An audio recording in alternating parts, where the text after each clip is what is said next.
ಎಲ್ಲರಿಗೂ ನಮಸ್ಕಾರ. Welcome to QZ cars. Drive your dream cars to your home.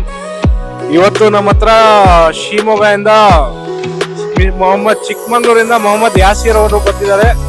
Car purchase ಮಾಡಿದ್ದಾರೆ. 2011 model Swift LDI diesel engine single owner ಕಾರೆಲ್ಲ ಇವ್ರು inspection ಮಾಡಿದ್ದಾರೆ. Car verify ಮಾಡಿದ್ದಾರೆ. Document ಆಮೇಲೆ car A to Z verification ಎಲ್ಲ ಆಗಿದೆ. ಕಾರ್ ಇಷ್ಟ ಆಗಿದೆ. ಡೆಲಿವರಿ ಕೊಡ್ತಾ ಇದೀವಿ. ಬರೀ ಕೇಳೋಣ ಹೆಂಗಿದೆ ನಮ್ದು ಟೋಟಲ್ ಎಕ್ಸ್ಪೀರಿಯನ್ಸ್ ಕ್ಯೂಜೆಡ್ ಕಾರ್ಸ್ ಇಂದ. Thank you so much. Car ತುಂಬಾ ಚೆನ್ನಾಗಿದೆ. ಟೆಸ್ಟ್ ಡ್ರೈವ್ ಎಲ್ಲ ಮಾಡಿದ್ದೀವಿ. ತುಂಬಾ ಒಳ್ಳೆ ಒಂದು ಕಂಫರ್ಟ್ ಇದೆ ಕಾರಲ್ಲಿ. ಫ್ರೆಶ್ ಆಗಿದೆ ಕಾರು. Single owner. ಇಷ್ಟು ಒಳ್ಳೆ ರೇಟಿಗೆ ಯಾರು ಕೊಡಲ್ಲ. ನಮ್ಮ ಮಾರ್ಕ್ ತುಂಬಾ ಚೆನ್ನಾಗಿತ್ತು. ತುಂಬಾ ಹೆಲ್ಪ್ಫುಲ್ ಆಗಿ ಮಾಡಿದ್ದೀರ ನೀವು. Thank you sir.